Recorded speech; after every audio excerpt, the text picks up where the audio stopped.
With characters other than the killers in the Scream franchise showing killer potential, which characters would have made great Ghostfaces? Your lemon squares taste like ass.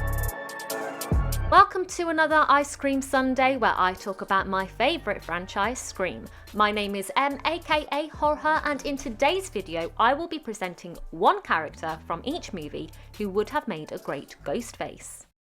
In the original entry, the obvious choice, and he says so himself, would be Randy. His love for horror movies and obsession with Sydney are both things that could have easily pointed the finger at him to be the killer.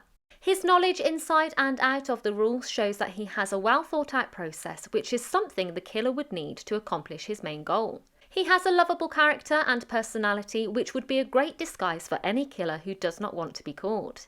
His line that he was fired from the video store shows that he's not afraid to break rules and can overstep boundaries. Scream 2 introduced a lot of new characters, including Hallie. In one of the original drafts, Hallie was supposed to be one of the killers, but this changed due to script leaks. However, you can see that she has characteristics that could quite easily have been influential or manipulative to Sydney. Her aim to make Sydney join a sorority group and the pressure she puts on Sydney for this shows that she was not afraid to manipulate Sydney for her own gain. Although her character was written to be a protector of Sydney, you can certainly see where they could have gone with making Hallie a killer. Roman was revealed to be the killer of Scream 3, but the original plan was to have two killers, with the second being Angelina. There is another character, however, who would have made a good killer due to their persistence and particular interest in Sydney and her whereabouts. We know Ghostface was trying to look for Sydney, but so was Mark Kincaid. He would have had the perfect disguise, being a detective and having full access to Sydney's files. He comes across as slightly creepy in places, and he doesn't easily give in when trying to accomplish something, which is a trait that the killers have. In Scream 4, we see Charlie and Jill being revealed as the killers. Another character that could have easily fit into the second killer role along with Jill would have been Kate, her mother. There is a scene where she mentioned that she has scars too, which almost comes across as slightly resentful towards Sydney, as Kate was Maureen's sister and people seem to put her in the background.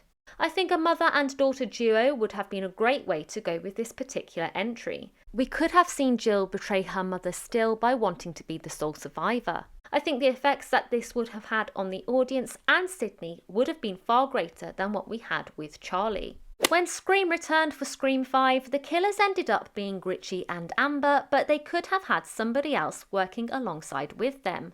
Judy Hicks would have been a great candidate for Ghostface, as not only did she show some creepy traits in Scream 4, but she also didn't like Sam. Both of these traits could have potentially worked well, and we would have had the first returning character being a Ghostface, which would have linked Sydney and Sam's stories together very well. Scream 4 always felt like it had a third killer, and this is something that would have been incorporated for Scream 5 perfectly.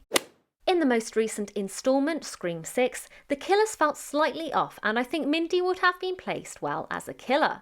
She too could have also been involved in the killings of Scream 5 with a delayed reveal. She didn't really get wounded in Scream 5 and only had an injury to her arm, which we have seen previously be a sign, hinting that characters with these types of wounds are in fact Ghostface. The traits she has stolen from her uncle, being a big horror fan and claiming the rules of surviving a horror movie, show that she has some of the similar traits that I mentioned for Randy, which would fit a killer very well.